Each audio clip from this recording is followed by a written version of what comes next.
अस्सलाम वालेकुम everyone, welcome back to my channel. So उम्मीद है आप सब लोग खैर और ऑफिस से होंगे। तो आप सब लोगों ने उमर सीरीज़ के एपिसोड 1 पे बहुत सारा प्यार दिया, काफ़ी सपोर्ट दिया and you guys love my reaction. तो आप लोगों ने कहा कि मैं इसे कंटिन्यू रखूँ, तो इंशाल्लाह I will continue every alternative day. Till then बीच बीच में मैं और रिएक्शन वीडियोस लेकर आती रहूँगी इंशाल्लाह। तो या so today I'm going to react on the episode 2 of Umar series. So without any further ado, let's get started.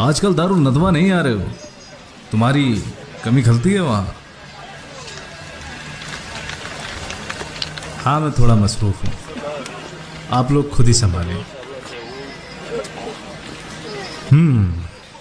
ना मालूम अबू बकर को क्या हो चला है। अब ये हमारी मजलिसों में भी नहीं आते और ना ही ज़्यादा लोगों से बात करते हैं। ज़रूर कोई गंभीर मसला है जो हमसे छुपा रहे हैं, वरना ये तो हमेशा आगे रहने वालों में से है। कैसे हो मेरे भांजे उमर? मैं खैरियत से हूँ जब तक मेरे सारे मामा खैरियत से हैं। तो फिर हमारे साथ चलो, या तुम भी कहीं मसरूफ़ हो? मैं भी, मुझे मेरे लोगों से कोई दूर नहीं रख सकता। चलो चलो।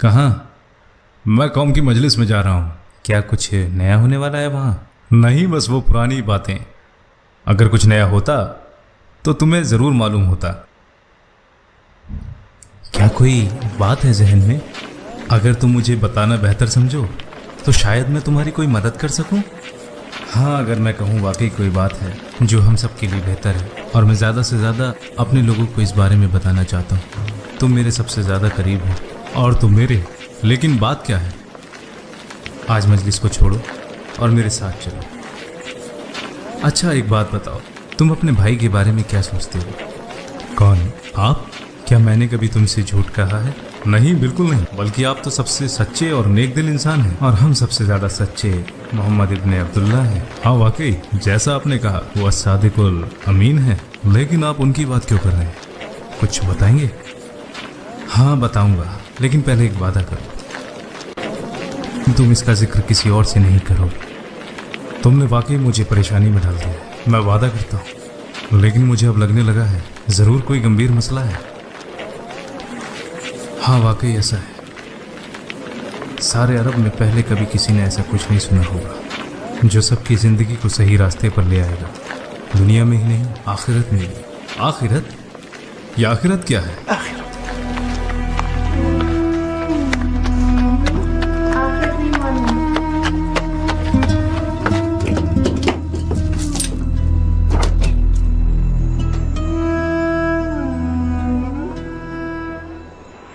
आओ, आपके चचा के बेटे मोहम्मद कैसे हैं? अपने रब के फजल से वो बिल्कुल ठीक है। कौन रब? मैंने आपको आज उनके साथ पहाड़ी रास्ते पर देखा था। आप वहाँ क्या कर रहे थे? मेरी तो कुछ समझ नहीं आया। आप दोनों ने सजदे किए और फिर खड़े हो गए, और ये सजदे वैसे बिल्कुल नहीं थे जैसे हम अपने बुतों को करते हैं। जो आपने हमें करते देखा उसे नमाज कहते हैं वालिद साहब, जिसको अल्लाह ने अपने नबी के जरिए हम पर फर्ज किया है। हाँ, आपके भतीजे मोहम्मद, बेशक अल्लाह की कसम वो नबी है और उन पर वही की जाती है जो कि अल्लाह का कलाम है यानी कुरान, और मैं उनके दीन पे चलता हूँ यानी इस्लाम। नबी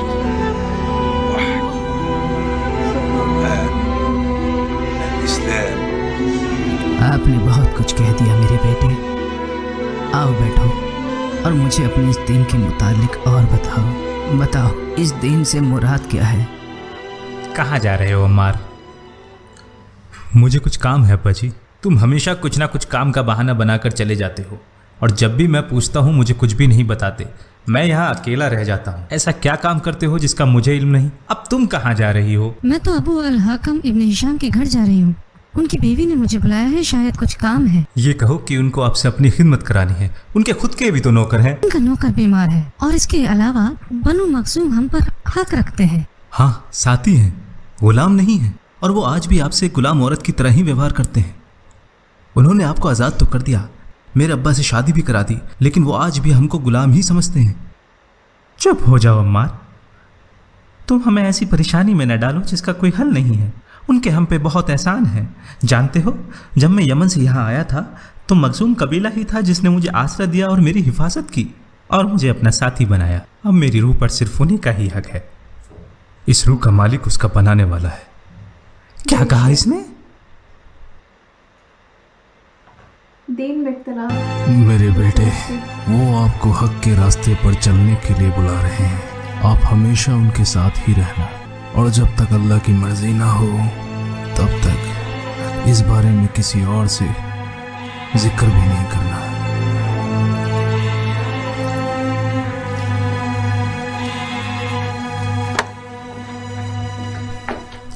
आओ आओ उमर, मेरे भांजे, कैसे हो? यहाँ बैठो। और तुम्हारे बाबा अल खत्ताब कैसे हैं? अच्छे हैं। अच्छा बताओ, आज कैसे आना हुआ? या कोई खास बात है?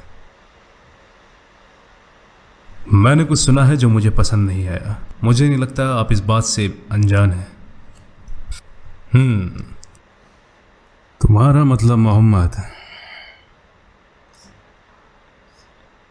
अगर जो मैंने सुना है वो सही है, तब भी जब तक ये बात सबके सामने नहीं आ जाती हम कुछ नहीं कर सकते। मुझे नहीं पता वो ऐसा क्यों कर रहे हैं। हो सकता है वो हमारे खिलाफ जंग की तैयारी कर रहे हैं। मुझे पूरा यकीन है कि वो चुपचाप अपना दीन फैला रहे हैं और उन लोगों को शामिल कर रहे हैं जिन पर वो विश्वास करते हैं। अगर ऐसी बात थी तो पहले हमसे शुरुआत क्यों नहीं की? हम तो कुरैशी सरदार हैं। एक तरीके से उन्होंने सही किया। हम उनकी बातों में नहीं आने वाले। मुझे लगता है हमें उनको सुनना चाहिए। क्या उसने तुम पर भी कोई जादू कर दिया है? जो भी हमने अपने पूर्वजों से सीखा है वो काफी है। इससे बुरा कुछ भी नहीं कि उन्होंने हमारे पूर्वजों का दीन मिट्टी में मिला दिया। वो दीन जिसने हमें सारे अरब पर बादशाहत बख्शी। अगर वो नबी होने का दावा करते हैं और ये कह रहे हैं कि उस खुदा को जानने के लिए अपने नबी को जानो, तब भी हम ये कैसे मान लें कि बनी हाशिम हमारा सरदार हो सकता है और हम उसके मानने वाले? हद तो तब हो गई जब वो कहता है कि बनी हाशिम को नहीं, उस खुदा को मानो जिसने मुझे नबी बनाकर भेजा है।